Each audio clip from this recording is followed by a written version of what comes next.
अभी recent time पे अगर यूट्यूब पे सबसे ज़्यादा कोई ट्रोल होने वाली फैमिली है ना, तो वो है इब्राहिम फैमिली। लॉकडाउन में जब सबा ने ब्लॉगिंग की शुरुआत की थी, तब लोगों ने इनके ब्लॉग्स को बहुत ज़्यादा पसंद किया था। लोग उस टाइम पे जो है ना, वो दीपिका को देखना चाहते थे। एंड सबा का जो सबसे ज़्यादा देखा जाने वाला व्लॉग्स है ना, वो वही है जिसमें थंबनेल में दीपिका है। बिकॉज वो लोग देखना चाहते थे कि एक हिंदू लड़की मुस्लिम से शादी करने के बाद किस तरीके से रह रही है, और यही सच्चाई भी थी। लोग सिर्फ दीपिका को देखना चाहते थे और यही एक रीज़न था। तो दीपिका ने भी ना कुछ टाइम बाद अपना ब्लॉगिंग चैनल ओपन किया। उसके बाद उनके हस्बैंड ने भी शुरू किया। लोग इनके ऊपर धीरे धीरे ना थोड़ा डाउट करने लगे कि एकदम इतना परफेक्ट कैसे हो सकती है कोई फैमिली। ये लोग अपने आप को जो है एकदम परफेक्ट दिखाते थे। दीपिका एक परफेक्ट बहू थी, शोएब एक अच्छा बेटा और सबा बेस्ट बेटी। दीपिका को देखकर जो है ऐसा लगता था कि जैसे वो आज तक जो है वो ससुराल से बरका सीरियल के सिमर वाले कैरेक्टर से बाहर नहीं आ पाई है। लोगों को लगता था कि इनके बीच में कुछ तो फेक है, लेकिन लोगों को समझ नहीं आ रहा था, क्योंकि ये लोग इतने प्यार से अपने आप को दिखाते थे व्लॉग्स में कि लोगों को वैसे तो वो पूरा ड्रामा लगता था, लेकिन लोग जो है वो पता नहीं लगा पा रहे थे कि क्या फेक है इनके बीच में। तो सबसे पहले जो इनकी फेकनेस एक्सपोज की थी ना, वो की थी नेहा फैजी ने। नेहा जो है वो इनके ऊपर जो है वो मिमिक्री वीडियोस बनाती थी शुरुआत में, और धीरे धीरे इनकी पोल जो है वो खोलनी शुरू की।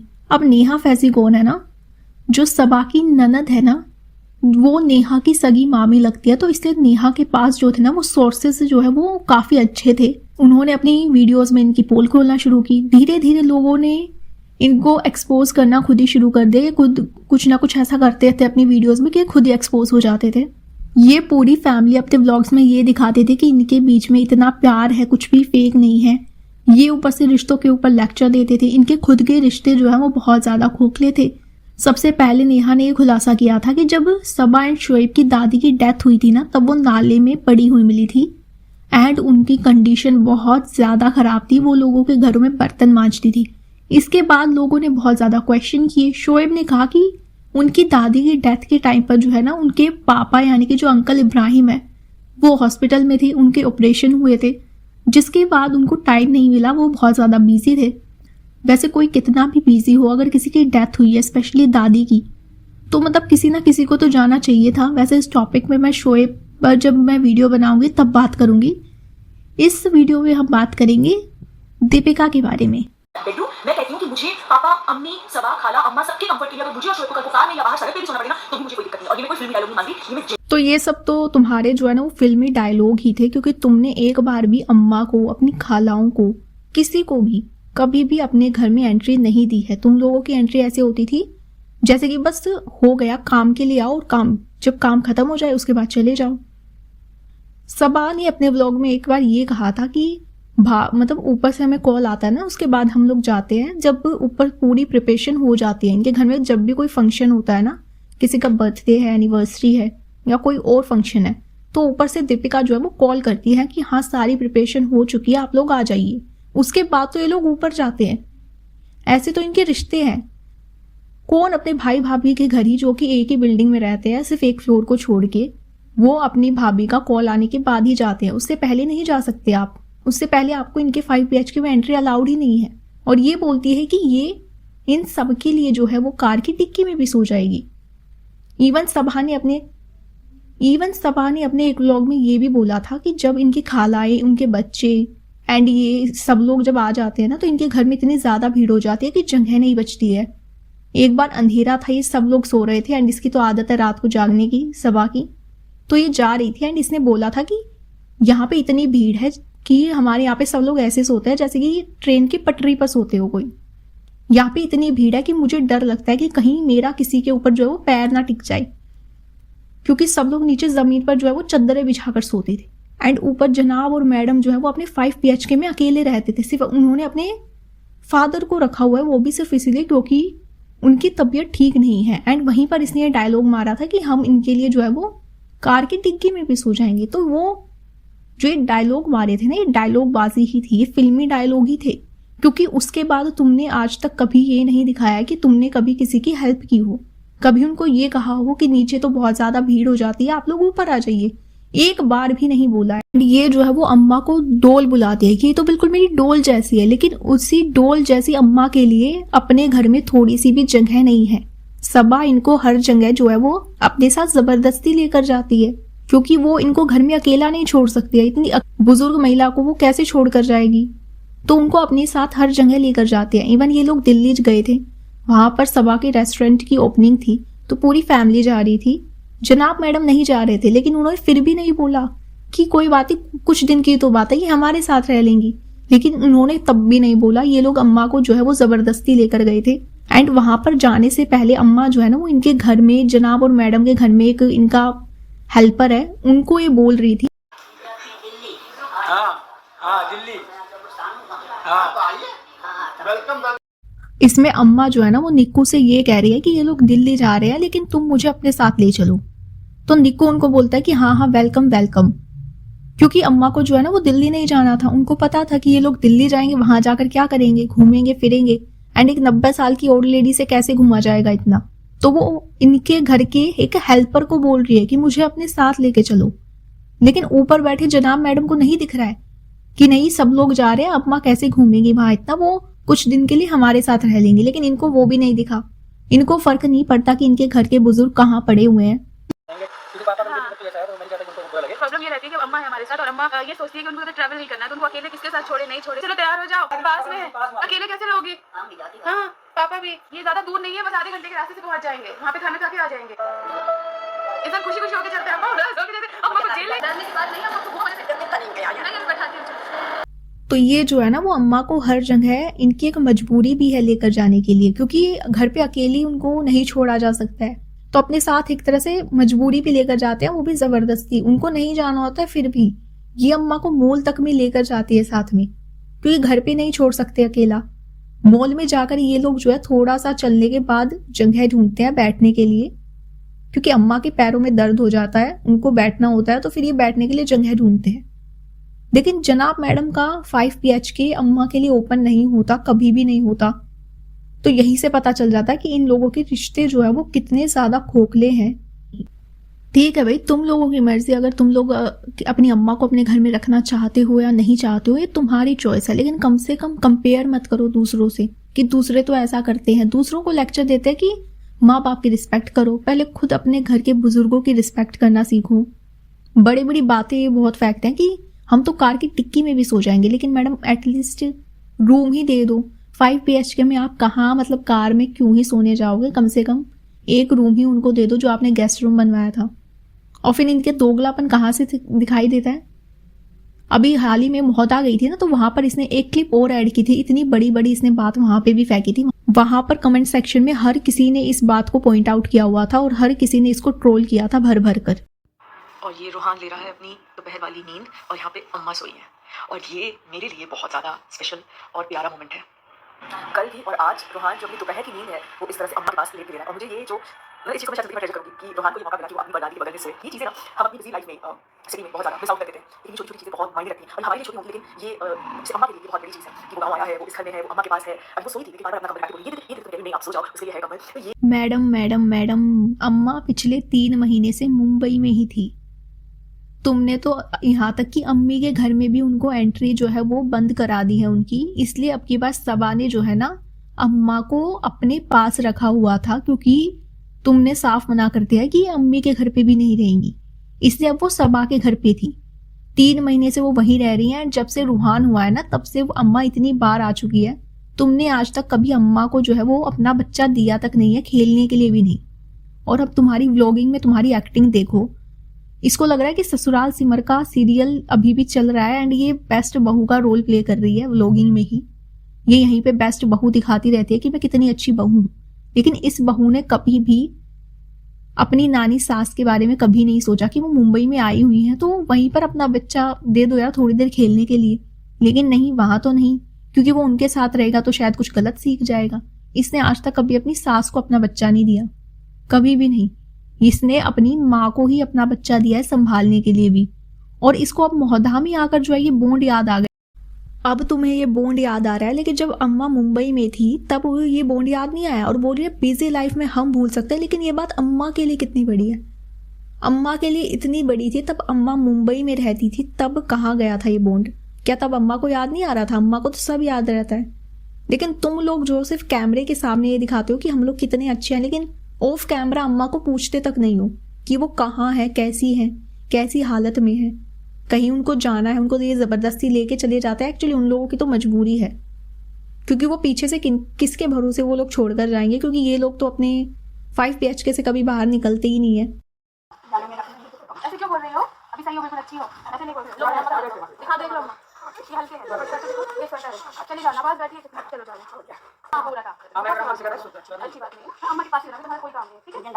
हाँ आ जाना, ऐसे नहीं कहते अम्मा, अभी आना, जैसे बच्चों के यहाँ से आना, आ जाना, ठीक है? वहीं से आ जाना, वहीं से बुलवा लें। तुम सबको अगर अम्मा की सच में चिंता होती ना, तो तुम उन्हें वैसे मोहदा में रोता हुआ नहीं छोड़कर आती।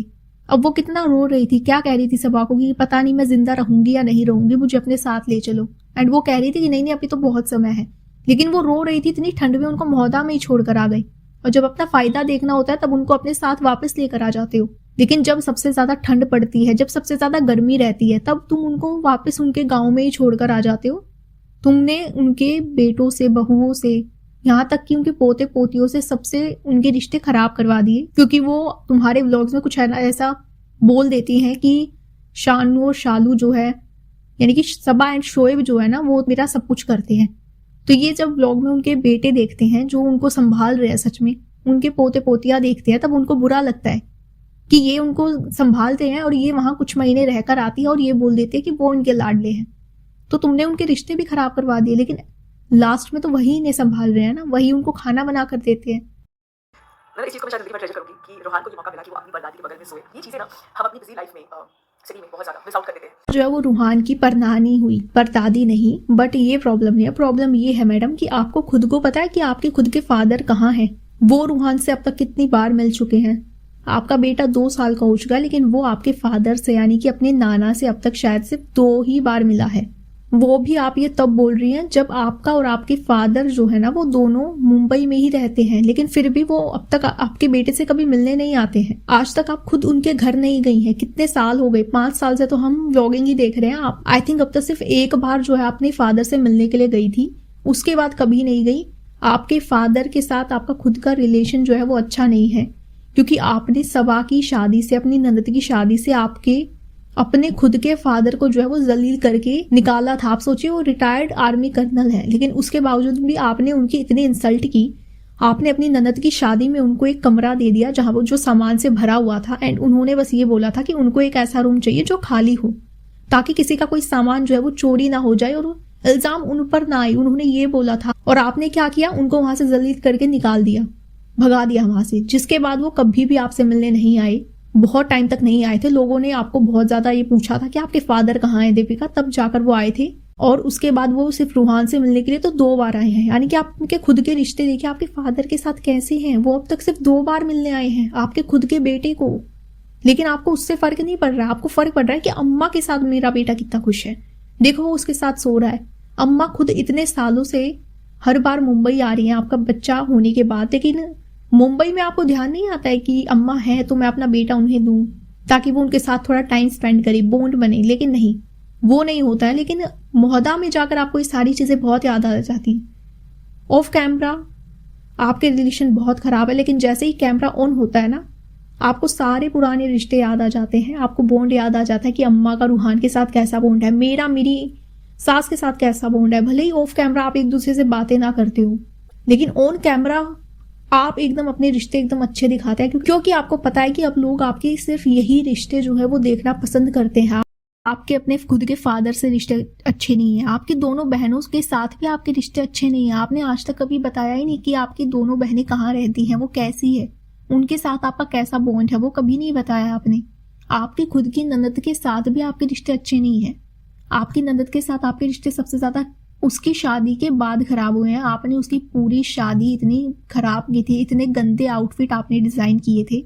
आप एक रजिस्टर लेकर घूमती रहती थी, पूरी शादी की जिम्मेदारी इसने ली हुई थी दीपिका ने, लेकिन इसकी शादी एकदम बेकार की थी। इसने जो है एक लोकल मार्केट से उसकी शादी की शॉपिंग की थी। जब आप व्लॉग देखेंगे ना, उसमें आप सबा का फेस देखिए, जब उसे पता चला था कि यहाँ से हम लोग जो है वो शॉपिंग करने वाले हैं, क्योंकि वो भी शॉक्ड हो गई थी कि इतना पैसा होने के बावजूद भी मेरे भाई भाभी जो है वो शॉपिंग एक लोकल मार्केट से कर रहे हैं।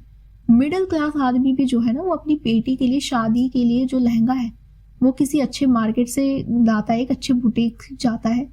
लेकिन इतना पैसा होने के बावजूद भी ये लोकल मार्केट गए थे कपड़े खरीदने के लिए, क्योंकि वो भी स्पॉन्सर्ड थे। इतने बेकार इसने आउटफिट डिज़ाइन किए थे। इसके बाद जो है वो बहुत ज़्यादा इसको ट्रोल किया गया था कि इतने गंदे आउटफिट डिज़ाइन किए हैं, एंड आपने उसकी पूरी शादी खराब कर दी। एंड सबा ने जो है अपनी खुद की भाभी के लिए एक बार भी स्टैंड नहीं लिया। वो भाभी जिसको ये बोलते हैं कि वो फरिश्ता भाभी है, ये तो हमारे लिए फरिश्ता है। एंड एक बार भी इसने अपनी भाभी के लिए कुछ भी नहीं बोला कि नहीं नहीं आउटफिट में मेरी भी थोड़ी बहुत सहमति थी, क्योंकि होती ही है। ऐसा तो नहीं है कि आप ब्राइड के कपड़े जो है बिना उससे पूछे ही सिलेक्ट करते हैं, नहीं, थोड़ा वो तो पूछते ही है ना। उसको भी आइडिया था। उल्टा इससे क्या किया ना, इसने शादी के बाद जो है वो अपना एक ब्राइडल, एक नहीं बल्कि 2-3 ब्राइडल फोटोशूट कराए, जिसमें ये बहुत अच्छी दिख रही थी।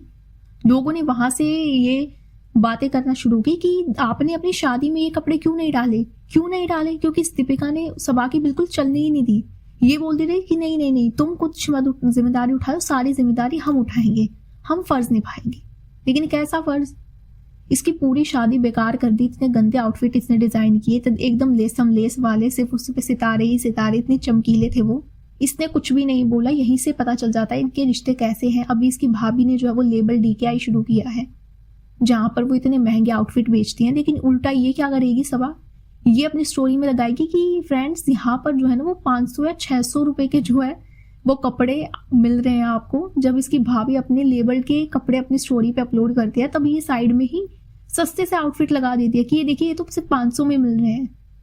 तो ये इनके बीच में एक तरह से चलता रहता है कंपटीशन कि कौन किसको कितना ज्यादा नीचा दिखा सकता है, और यही रियलिटी है इनके बीच की। सबा की शादी में जो है ना वो खाना खत्म हो गया था, जिसकी वजह से उसको शायद मोहदा में बहुत सुनना पड़ा था। और किसी की शादी में अगर खाना खत्म हो जाता है ना, तो गाँव वाले याद रखते ही हैं।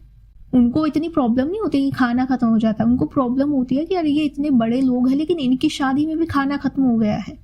तो कैसा तो इनका अरेंजमेंट था, आप देखिए। आप जो वो रजिस्टर उठाकर घूमती रहती थी ना, उस रजिस्टर को प्लीज एक बार आग लगा दीजिए, क्योंकि कोई फायदा नहीं था। उसके आउटफिट इतने बेकार थे, खाना शादी में खत्म हो गया था, और पूरा अरेंजमेंट एकदम बेकार था। उससे ज्यादा अच्छा अरेंजमेंट, अच्छे कपड़े जो हैं, उसके बाद आज तक मोहदा में सबा ने जितनी भी शादियां दिखाई हैं, उससे पता चलता है कि मोहदा में अच्छे हॉल भी हैं शादी के लिए, जिनको बुक किया जाता है। लेकिन आपने एक भी हॉल को बुक नहीं किया था, उल्टा आपने टेंट लगाकर जो है उसकी शादी की सारी अरेंजमेंट की थी। ये कहाँ होता है आज के टाइम पे, वो भी तब जब आपके पास इतना पैसा है, आप अफोर्ड कर सकते हैं। तो ना इसकी शादी के बाद सबसे ज्यादा प्रॉब्लम शुरू हुई थी। एंड इनके बीच में जो है इन्होंने एक दूसरे को व्लॉग में लेना भी बंद कर दिया था। इनके बीच में प्रॉब्लम इतनी ज्यादा बढ़ गई थी कि सबा जो है वो वापस आई थी ना शादी के बाद, तो वो एक बार इनसे मिलने के लिए गई थी। एंड जब वो जा रही थी ना, इन लोगों ने पूरा प्रॉपर दरवाजा भी नहीं खोला था। दरवाजा बंद करते हुए इन्होंने बोला था बाय बाय। इससे पता चलता है कि आप कितनी रिस्पेक्ट करती हैं अपनी ननद की, जिसको आप गुड़िया बोलती हैं, और वो ये बोलती है कि फरिश्ता भाभी है, फरिश्ता भाभी है। तो ये एक दूसरे की इतनी रिस्पेक्ट करते हैं। इसी से पता चल जाता है कि बेटी शादी के बाद घर आई है, अब वापस जा रही है, तो एक बार उसको अच्छे से गुड बाय ही कर दे। नहीं, ये उसको ना नीचे लेने के लिए गई, ना उसको वापस छोड़ने के लिए गई। इन्होंने कुछ भी नहीं किया। क्यों? क्योंकि दीपिका उस टाइम पे प्रेग्नेंट थी, एंड उसको बहुत ज्यादा गालियां पड़ रही थी उन लोगों से कि इसने कितने गंदे आउटफिट डिजाइन किए हैं। लेकिन सबा ने इसके लिए एक बार भी स्टैंड नहीं लिया था, बिल्कुल भी कुछ भी नहीं बोला कि मेरी भाभी को जो है वो ट्रोल मत कीजिए। अरे कम से कम झूठ मूठ का ही बोल देती, क्योंकि इसको भी बुरा लगा था, इसको भी वो आउटफिट पसंद नहीं थे। लेकिन ये क्या है ना, इस दीपिका के आगे किसी की चलती नहीं है। इसको बहुत बड़ी गलत फहमी है कि शायद ये मनीष मल्होत्रा है और ये बहुत अच्छा आउटफिट डिजाइन करेगी, जबकि ऐसा कुछ भी नहीं है। इतने बेकार इसने आउटफिट डिजाइन किए हैं, और उसके बाद जब लेबल DKI आया है, उससे तो साफ पता चल रहा है कि मैडम जो है वो कितनी बड़ी गलत फहमी में रहती हैं। तो लोगों ने ना इसको बहुत सही ट्रोल किया था दीपिका को, क्योंकि इसने पूरी शादी खराब कर दी। शादी इंसान की एक ही बार होती है। तो यहीं से इनके रिश्तों के बीच में जो दरार है ना, प्रॉब्लम है, यहीं से शुरू हो गई थी। क्योंकि ये सबा अपनी तरफ से, ऐसा नहीं है कि उसके पास पैसे नहीं थे, उसके ब्लॉग बहुत अच्छे चल रहे थे, उसके पास पैसे थे, लेकिन ये दोनों उसको जो है ना वो खर्च नहीं करने दे रहे थे। ये बोल रहे थे कि नहीं सब हम करेंगे, तुम कुछ मत करना। तो वो कुछ कर ही नहीं पा रही थी। एंड ये दीपिका तो इतनी ज्यादा डोमिनेटिंग है, उसके आगे किसी की नहीं चलती है, तो ये कुछ बोल ही नहीं पाए। तो इसको भी लगा कि अच्छे ही होंगे, लेकिन बाद में लोगों ने बहुत ट्रोल किया था। तो यहीं से सारी प्रॉब्लम जो है वो शुरू हुई थी। के जितने भी व्लॉग्स बनाए ना मैंने, वो देखे, मुझे लिटरली इतना गुस्सा आ रहा था ना, इतना गुस्सा, और हंसी भी आ रही थी। गुस्सा किस लिए आ रहा था, ये लिटरली किसी को भी नहीं लेकर गई साथ में, ना सबा को, ना अम्मी को, ना खालाओं को, ना रिजा रेहान को, और ना ही शोएब को। ये किसी को भी नहीं लेकर गई, कहीं भी नहीं। इसने केटरिंग, वेडिंग कार्ड, वेन्यू, सब कुछ, कपड़ों की शॉपिंग, ज्वेलरी की शॉपिंग, सब कुछ इसने अकेले किया है। ये वेन्यू के लिए जो है मोहदा अकेली चली गई थी अपने नौकरों के साथ और अपनी पूरी टीम के साथ। मतलब ये इसके पास इतना पैसा है कि घर के नौकरों को लेके जा सकती है, लेकिन ये सबा को नहीं लेकर गई। इसने शोएब को भी बस वीडियो कॉल करके जो है दिखा दिया था वेन्यू ये सब, लेकिन सबा को नहीं लेकर गई। अरे भाई, जिसकी शादी है कम से कम उसको तो लेकर जाओ, कम से कम दुल्हन को तो लेकर जाओ अपने साथ। उसको तो बताओ कि वेन्यू कहाँ है, कैसे क्या होना है, बल्कि उसको बताओ क्या, उससे पूछो कि तुम्हें कैसा चाहिए, तुम बताओ मुझे, उसी के अकॉर्डिंग सब डिसाइड होगा। लेकिन ये नहीं, इसने ये नहीं लेकर गई। अरे एटलीस्ट सबा के लिए भी एक टिकट बुक कर देती, उसको भी अपने साथ वेन्यू पर लेकर जाती, लेकिन इससे ये भी नहीं हुआ। ये केटरिंग का भी जो है वो सिर्फ अकेले डिसाइड करने के लिए चल पड़ी।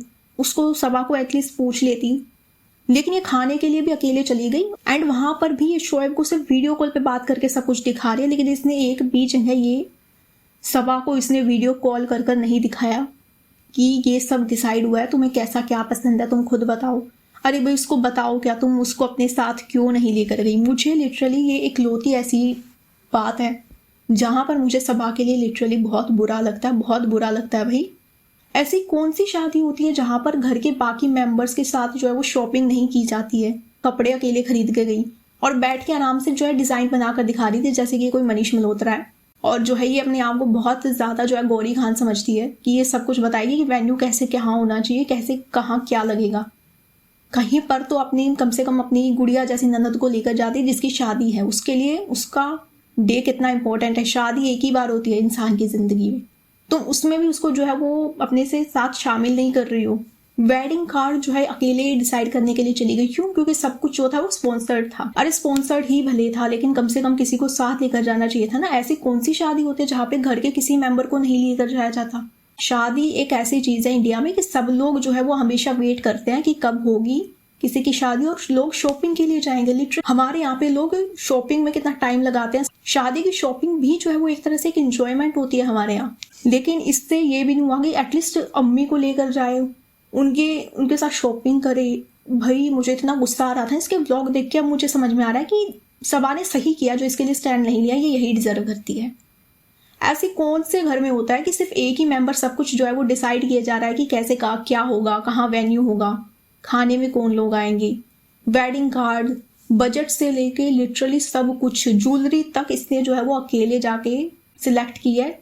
बस ये जो है ना, सबा को जो है वो ज्वेलरी दिलाने के लिए अपने साथ लेकर गई थी उसकी खुद की। उसके अलावा इसने सब कुछ खुद किया है, कहीं भी ये उसको नहीं लेकर गई। एक दो वीडियो में बस ये इसको शॉपिंग के लिए लेकर गई थी और सिर्फ ज्वेलरी के लिए, उसके अलावा ये कहीं भी नहीं लेकर गई। अरे इतना पैसा लेकर लिटरली कहाँ जाओगे। इतनी कंट्रोलिंग ये लेडी है ना, इनके शादी के इन सभी ब्लॉग्स में मुझे दिखा कि ये बहुत ज्यादा कंट्रोलिंग है, ये सब कुछ अपने कंट्रोल में चाहती है। इसने पूरा शादी की प्रिपरेशन अपने कंट्रोल में रखी कि कैसे क्या होगा, ये सब कुछ पहले खुद डिसाइड करती और घर में जाके व्लॉग बनाती थी। हंसी भी इसके व्लॉग देखकर मुझे इसलिए आ रही थी कि ये जो है ना कंटेंट के पीछे पागल हो गई थी। ये कंटेंट ही था इसके लिए, क्योंकि सबा के व्लॉग में आता तो क्या होता, आधा कंटेंट उसको जाता, आधा ये लेकर चली जाती, तो व्यूज तो ऐसे नहीं आते। कंटेंट के लिए सब कुछ जो है वो खुद डिसाइड किया है कि मैं डिसाइड करूंगी कैसे क्या होगा, ताकि पूरा कंटेंट इसके पास आए, कहीं भी बंटवारा ना हो कंटेंट का।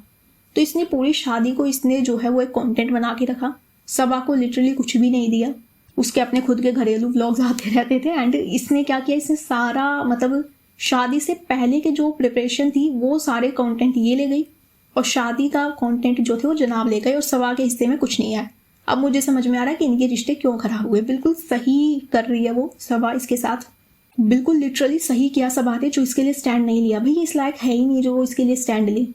बस गिनी चुनी जगह पर ये इसको लेकर गई थी कि शादी के एक दो कपड़े खरीदने के लिए, इसकी खुद की ज्वेलरी के लिए, और लिटरली जो सामान पैक होगा उसके लिए बस ये उसको अपने साथ लेकर गई थी। और कहीं भी ये सबा को अपने साथ नहीं लेकर गई, और अम्मी को और खालाओं को, रिसा, रिहान को, इनको तो कहीं भी नहीं लेकर गई है, कहीं भी नहीं।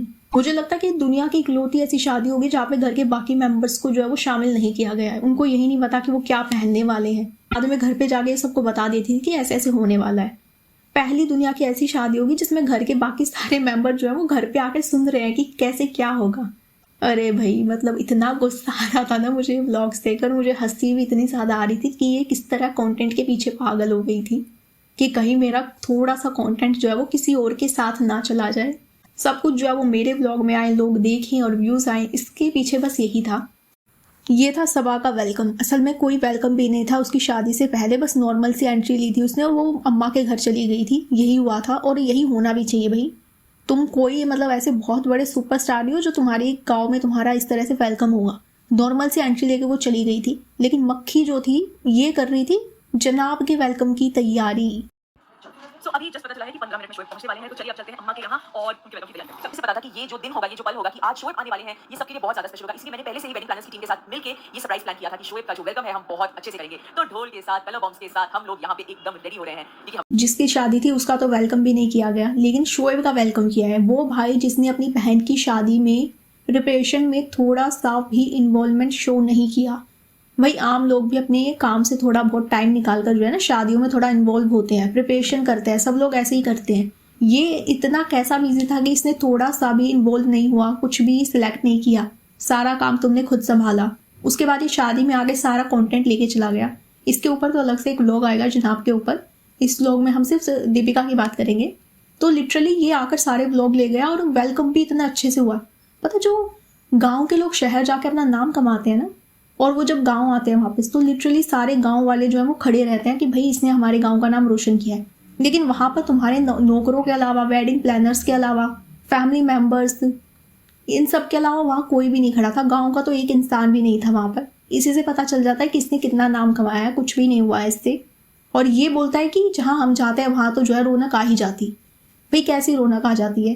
कोई नहीं था वहाँ पे। तुम लोग अपने आप को ही जो है एक दूसरे को स्पेशल फील कराते रहते हो बाहर। जिसकी शादी है उसको पूरा इग्नोर कर रहे थे। इसका वेलकम ऐसे हो रहा था जैसे पता नहीं ये क्या ही करके आया है, और बोल रहे कि सब इसका बेसब्री से इंतजार कर रहे थे। क्यों? सलमान खान है क्या ये, या फिर शाहरुख खान है जो इसका सब लोग बेसब्री से इंतजार कर रहे थे? कोई इंतजार नहीं कर रहा था इसका शादी के लिए। इसकी प्रिपरेशन के लिए जो इसके पास थोड़ा सा भी टाइम नहीं था, इतना बिजी था ये। और आने के समय इसका वेलकम ऐसे किया गया, ये एक एम्बैरेसमेंट थी। और इतना एम्बैरेसिंग था ये सब। मैं देखते वक्त मुझे इतना क्रिंज लग रहा था। मतलब ये लोग तो ये लिटरली कर रहे थे। और शादी के बाद ये रो तो ऐसे रही थी जैसे इसको लगा था कि ये मोहता में ही रहने वाली है। सबा मैडम क्यों रो रहे थे? ये उल्टा जो है ना वो घर जमाई लेकर आ गई है और मुंबई में ही रह रही है। तो शायद ये इसलिए रो रही थी कि अरे ये नहीं जाने वाली है, ये तो वापस वहीं आने वाली है। नहीं पता था क्या वो मुंबई में घर इसने क्यों लिया है? इसीलिए लिया है ताकि वो वहाँ रह सके अपने हस्बैंड के साथ, जिसको वो घर जमाई बना कर लाई है। तो शादी से पहले इनके जो रिश्ते थे ना वो कुछ ऐसे थे, थोड़ा बहुत जेन्युइन लगते थे, बिल्कुल फेक भी नहीं थे। इनका बॉन्ड जो था वो स्ट्रॉन्ग था थोड़ा बहुत। सबा जो है वो अपनी भाभी की बहुत रिस्पेक्ट करती थी। लेकिन जो कुछ भी प्रॉब्लम हुई है ना वो शादी के बाद हुई है। शादी के बाद इनके रिश्ते कैसे हो गए हैं? इतने समय बाद, और देखो कैसे मतलब ये भी अभी मम्मी बन गई है, मैं भी बन गई, प्लस लाइफ सारी बातें होती है पूछने के लिए कि ये कैसा होता है। लेकिन जब मैं चाहती हूँ स्टोरी लगानी चाहिए, मैं भूल गई इंस्टाग्राम पे। हाँ, बहुत दिनों बाद हम बैठे चाय पी आराम से सुकून से कुछ सारी बातें मारी। चलो चलो यस मैडम, इतने साल बाद यानी कि पूरे 2 साल बाद, 2 साल बाद यानी कि आपका बच्चा जो है वो 2 साल का हो गया था। तब तक आपको आपके इन-लॉज की, अपनी फैमिली की याद ही नहीं आई, क्योंकि आपको लगता है कि बच्चा हो गया है तो कंटेंट हो गया है। तो आपके बच्चे के अलावा अब आपको किसी की ज़रूरत ही नहीं थी, आपको ऐसा लग रहा था। लेकिन धीरे धीरे जब आपके व्यूज़ कम आना शुरू हुए तब आपको लगा कि नहीं, ऑडियंस को फैमिली व्लॉगिंग ही देखना पसंद है। इसलिए आपको अचानक से याद आ गया कि चलो सबा से मिलकर आते हैं। आप बस एक दूसरे के फायदे के लिए ही एक दूसरे के व्लॉग में आते हैं। 2 साल बाद तो इनको ये याद आया कि साथ बैठकर चाय पिए हुए कितना टाइम हुआ, जबकि ये लोग एक ही शहर में रहते हैं, एक ही बिल्डिंग में भी रहते हैं, ऊपर नीचे इनके फ्लोर है। उसके बावजूद भी इन्होंने आज तक बैठ के कभी चाय नहीं पिया साथ में। 2 साल बाद ऐसा होता है? फिर ये अपना बॉन्ड दिखाते हैं। और इसमें ये कह रही थी कि कितना अच्छा होता है फैमिली के साथ रहना। बच्चे बड़े हो जाते हैं, अच्छे से सीखते हैं, एक दूसरे के साथ रहते हैं तो उनका बॉन्ड बहुत अच्छा हो जाता है। ये आपके व्लॉग में दिख ही जाता है कि कितना अच्छा है आपके बच्चों का बॉन्ड आपके रिलेटिव्स के साथ, उनकी दादी के साथ, नानी के साथ। नानी के साथ तो आपके बच्चे का रिलेशन बहुत ही अच्छा है, सबको पता है, वो आपके साथ ही रहती है मोस्टली टाइम। लेकिन आपके बच्चे का उसकी बुआ के साथ और दादी के साथ तो कोई रिश्ता ही नहीं है। वो उनके साथ ज्यादा टाइम ही स्पेंड नहीं करता है बिल्कुल भी। अचानक से याद आ गया कि चलो नीचे चलते हैं। क्यों? हाँ, तो कल मोस्टली 1-2 दिन में जो है लाइव हो जाएगा। आप सबको सेकंड वाले स्टॉक को देखने मिलेगा। उसके बाद तो आज बेसिकली मैं आई थी तो इतने सारे डिस्कशन करेंगे। जो थर्ड स्टॉक है उसकी डिजाइन हो गई है तो वो किससे डिस्कस कर लिया कि कैसा लगा है, क्योंकि सबसे पहले इनपुट्स जो है वो अपनी फैमिली वाले से मिलते हैं। तो अचानक से आपको इसीलिए याद आ गया क्योंकि आपका DKI लेबल लॉन्च हो चुका है। आपको अपने महंगे महंगे कपड़े बेचने हैं, उसके लिए आपको ऑडियंस चाहिए। और ऑडियंस सबसे ज्यादा आती है सबा के व्लॉग्स देखने। आपके व्लॉग्स को 9-9, 10-10 दिन हो जाते हैं, उस पर मुश्किल से 1 मिलियन व्यूज आते हैं। लेकिन सबा के कुछ आवर्स में ही मिलियन में जो है वो व्यूज पहुंच जाते हैं। तो इसलिए अचानक से आपको याद आया कि नहीं, ये बॉन्ड दिखाना बहुत ज़रूरी है, क्योंकि लोग आपके फैमिली व्लॉग्स ही देखेंगे, फिर आपकी तारीफ करेंगे, फिर लोगों को लगेगा कि अरे इनकी फैमिली कितनी अच्छी है, फिर वो आपके कपड़े खरीदेंगे। आपको तो अपने कपड़े बेचने थे, इसलिए अचानक से आपको सब याद आ गया। अचानक से आपको सब कुछ याद आ गया कि सबके लिए जो है वो लिपस्टिक लेकर आ जाते हैं। अदरवाइज आपको कोई फर्क नहीं पड़ता था। जब से आपका बच्चा हुआ है आपने सबसे अपने रिश्ते जो है बिल्कुल कट कर लिए थे, क्योंकि इन लोगों ने भी आपको जो है वो बिल्कुल भी आपकी केयर नहीं की थी। आपकी प्रेगनेंसी के टाइम पे ये भी एक रीज़न है। आपकी प्रेगनेंसी कैसी रही है वो सबने देखा है। आप बिल्कुल अकेली हो गई थी उस समय, कोई आपके आसपास नहीं होता था। आप बस अकेली होती थी अपनी 5 BHK में आपकी मदर के साथ। आपके बुरे टाइम में आपकी मदर आपके साथ थी, और अब आपकी प्रेगनेंसी में भी आपकी मदर ही आपके साथ है। और आपने क्या बोला है नेशनल टेलीविजन पर कि अम्मी ने मुझे मेरी मम्मी से भी ज़्यादा प्यार दिया है। कौन सी बेटी ऐसी होती है जो अपनी माँ के बारे में ये बोले?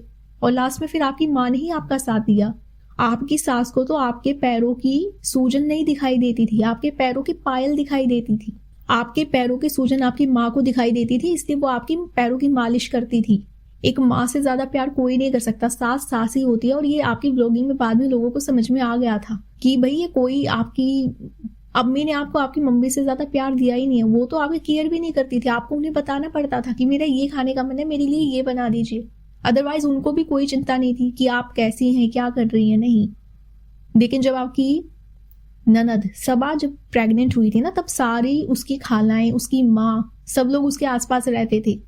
उसको जो खाने का मन होता था उसके लिए वो बनाते थे। उससे पता चलता है कि घर में कोई प्रेग्नेंट लेडी है तो उसके साथ कैसा ट्रीट किया जाना चाहिए, वो सबा को देख के लग रहा था। वो जेन्युइन बॉन्ड होता है एक माँ बेटी का। आपका आपकी माँ के साथ जैसा था वही बॉन्ड जो है ना वो सबा का और उसकी मोम का दिख रहा था। लेकिन आपने तो ये बोल दिया कि अम्मी ने तो मुझे मम्मी से ज्यादा प्यार दिया है।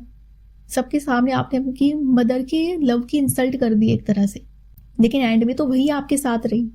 आज वही आपके बच्चे की अच्छे से केयर कर रही है। आपका बच्चा सबसे ज्यादा अच्छे से उन्हीं के साथ रहता है और किसी के साथ नहीं है।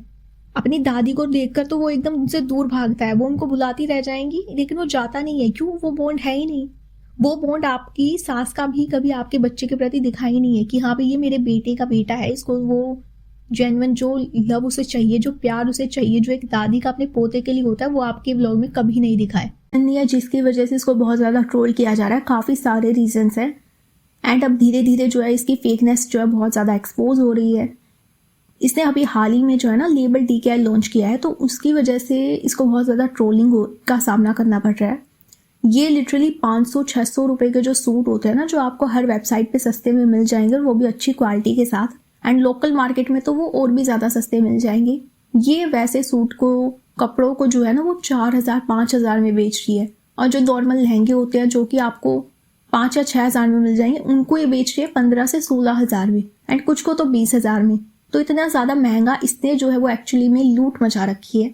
लेकिन आज से जो है ना 5 साल पहले इसने एक व्लॉग अपलोड किया था लोखंडवाला का शॉपिंग का।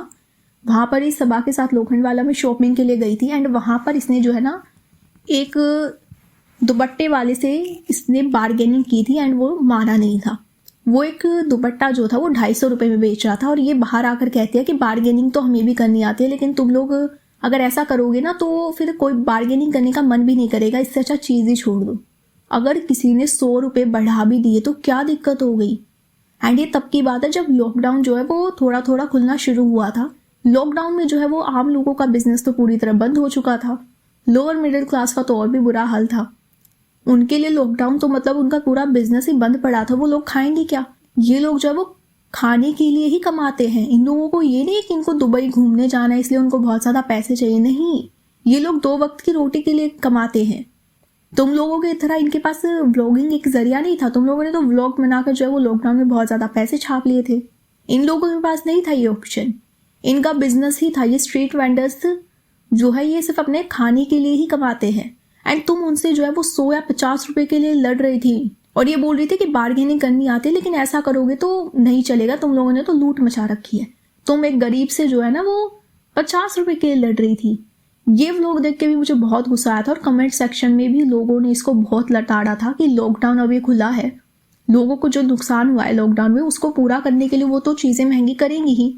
चीज़ें महंगी तो होंगी, उनके पास ये ऑप्शन तो नहीं था कि वो जो है वो व्लॉगिंग करेंगे, घर बैठकर लोग उनके व्लॉग देखेंगे, फिर उनके बैंक में पैसे आएंगे। ये ऑप्शन तो तुम्हारे पास था, इनके पास नहीं था वो ऑप्शन। इनको तो लॉकडाउन के खुलने का ही इंतज़ार करना पड़ा था। जितनी भी सेविंग्स इन लोगों ने की थी वो इनकी लॉकडाउन में खर्च हो गई। अब वापस से कमाने के लिए इनको चीज़ें महंगी तो करनी पड़ेंगी, लेकिन ये उनसे लड़ रही थी। और यही नहीं, ये आगे जाके एक ज्वेलरी वाले से भी 50 रुपए के लिए लड़ने लगी। वो इसने जो भी परचेज किया था वो 450 में दे रहा था, लेकिन ये 400 पे ही अड़ी रही। और ये बोलने लगी कि आप तो यहाँ से नहीं तो वहां से कमा लोगे। ये ज्वेलरी की तरफ इशारा कर रही थी और बोल रही थी कि आप वो मुझसे कम कर लीजिए, लेकिन बाद में तो आप कहीं ना कहीं से तो कमा ही लेंगे। मतलब तुम्हें शर्म आनी चाहिए, तुम इतनी अमीर होके, इतने पैसे है तुम्हारे पास, लेकिन फिर भी तुम एक गरीब से जो है वो 50 रुपए के लिए लड़ रही थी। वो स्ट्रीट वेंडर्स जो है ना वो मान नहीं रहा था, तो ये उसको बोल रही थी कि अगर आपको बेचना है तो आप कम करिए, वरना फिर आप अपना सामान अपने पास रखिए। बेशरम है ये इतनी कि उसी गरीब की बद्दुआ तुम्हें आज लगी है। वो जो तुम दुपट्टे वाले से और ज्वेलरी वाले से जो लड़ रही थी ना 50 या 100 रुपए के लिए, उन्हीं दोनों की बद्दुआ तुम्हें आज लगी है कि इतना पैसा होने के बाद ये हमसे लड़ रही है। और आज इसलिए आज यूट्यूब पे तुम्हारा मजाक बन चुका है। हर कोई तुम्हें ट्रोल कर रहा है, कमेंट सेक्शन में, पॉडकास्ट में, इंस्टा पर, हर कोई तुम्हें ट्रोल कर रहा है कि किसी के भी मन में तुम्हारे लिए थोड़ी सी भी सिंपैथी नहीं है। वो इसीलिए क्योंकि 5 साल पहले जो तुमने उन दोनों के साथ किया था ना, वो ब्लॉग में दिखा भी रही थी तुम कि 50-50 रुपए के लिए तुम लड़ रही थी और बोलती हो कि उन लोगों ने लूट मचा रखी है। लूट तो तुमने मचाई है, 50 रुपए के लिए तुम उनसे लड़ रही थी। तुम कोई मिडिल क्लास तो हो नहीं, मिडिल क्लास या लोअर मिडिल क्लास लड़े ना तो समझ में भी आता है भाई। उन लोगों को सब कुछ बजट के हिसाब से करना पड़ता है, लेकिन तुम लोगों ने तो इतना पैसा छापा है ब्लॉगिंग से, उसके बावजूद भी तुम लोग 100 या 50 रुपए के लिए लड़ रहे हो, जैसे कि पता नहीं कितना ही ज्यादा है वो तुम्हारे लिए अमाउंट। तो आज ये उन दोनों की ही बद्दुआ तुम्हें लगी है। एंड ये 50 रुपए बचाकर आने के बाद तो ऐसे खुश हो रही थी जैसे कि ये किसी जंग से आई हो। तुम जंग से नहीं आई हो, किसी की बद्दुआ साथ लेकर आई थी। वो लोग खाने के लिए कमाते और तुम उनके पेट पे लात मार रही थी। अरे 100 या 50 रुपए कितने ही होंगे तुम्हारे लिए, कुछ भी नहीं है। इतना तुम लोग ऐसे बेवजह खर्च करते रहते हो। आईफोन के लिए तुम लोगों के पास पैसे हैं, लेकिन एक गरीब को 50 रुपए ज्यादा देने के लिए तुम लोगों के पास पैसा नहीं है। सिर्फ एक यही रीजन नहीं है। इसी व्लॉग के कुछ टाइम बाद इनका एक और व्लॉग आता है जिसमें ये लोग BMW परचेज करने वाले थे और इनको BMW नहीं मिली थी। क्यों नहीं मिली थी? क्योंकि इंटरनेशनल ट्रेड बंद था। एंड इन लोगों को ये इतना भी इन लोगों में दिमाग नहीं है कि लॉकडाउन के कारण जो है वो ट्रेड पूरी तरह बंद था। BMW जब उन लोगों के पास नहीं आएगी तो वो लोग तुम्हें कैसे देंगे? उनके पास खुद ही नहीं होगी तो वो कहाँ से ला कर देंगे भाई? एंड इनमें इतना भी दिमाग नहीं था। यहाँ पर भी लोगों ने जो है ना वो कमेंट सेक्शन में इनको बहुत धोया था अच्छे से कि लोग जो है वो मर रहे हैं कोरोना से, लोगों के पास खाने के लिए पैसे नहीं है, खाना नहीं मिल रहा है लोगों को, उनकी जानें जा रही हैं। ठीक है, यहाँ पे भी तुम्हें बिल्कुल भी शर्म नहीं आई, लेकिन लोगों को यहाँ पर इनकी बातें समझ में आ गई थी कि इन लोगों के लिए BMW ज़्यादा इंपॉर्टेंट है बाकी लोगों की जानों से। अरे जब इंटरनेशनल ट्रेड ही बंद होगा तो उन लोगों के पास खुद से कहाँ से आएगी? शोरूम वालों के पास कार कहाँ से आएगी? तो वो लोग तुम्हें कहाँ से ला कर देंगे? इन लोगों ने जो है ना उस सेलर का नाम तक जो है वो बता दिया था कि हम यहाँ गए थे, हमने यहाँ से जो है ये परचेज करने वाले थे, लेकिन इन्होंने अभी तक हमें जो है वो नहीं दी है। ये लोग जो है वो बार बार जो है वो डेट चेंज कर रहे हैं। अरे वो डेट तो चेंज करेंगे, उनके पास खुद ही नहीं है।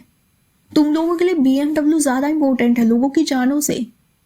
तो यहाँ पर कमेंट में लोग भी इसको बहुत ज़्यादा अच्छे से लताड़ रहे थे और बहुत अच्छा लगा। एटलीस्ट यहाँ पर भी इनकी हिपोक्रेसी बहुत ज़्यादा एक्सपोज हो गई थी। और सिर्फ ये इकलौती ऐसी बात नहीं है, बहुत जगह इन लोगों ने यही किया है। तुम लोगों को कोई भी दिक्कत होती है तुम लोग कैमरा ऑन करके जो है बताने लग जाते हो, लेकिन वो कहाँ से बताएगा और कौन उसकी बात का यकीन करेगा? तुमने फिर किसी की यहाँ पर जो है वो लाइफ में जो है वो प्रॉब्लम क्रिएट कर दी।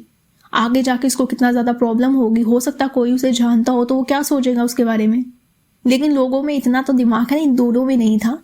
यहाँ पर ये दोनों उसको एक्सपोज करने चले थे, लोगों ने इनको खुद ही एक्सपोज कर दिया कि तुम लोगों के लिए कोरोना के टाइम पे जब लोगों की जानें जा रही है उस समय तुम लोगों को अपनी BMW की चिंता है। लेकिन ये 50 रुपए के लिए एक स्ट्रीट वेंडर से लड़ रही थी, लेकिन BMW के लिए इनके पास पैसे हैं, लेकिन एक गरीब को 50 रुपए देने के लिए नहीं है जो कि सिर्फ अपने खाने के लिए कमा रहा है। तो ये वो सब रीज़न है जिसकी वजह से आज इसको बहुत ज़्यादा ट्रोल किया जा रहा है। ये हमेशा ये दिखाते हैं कि अम्मी ने इसको जो है वो मम्मी से ज़्यादा प्यार दिया है, लेकिन इसका कभी भी अच्छा बॉन्ड जो है ना वो कभी इसकी सास के साथ दिखा ही नहीं।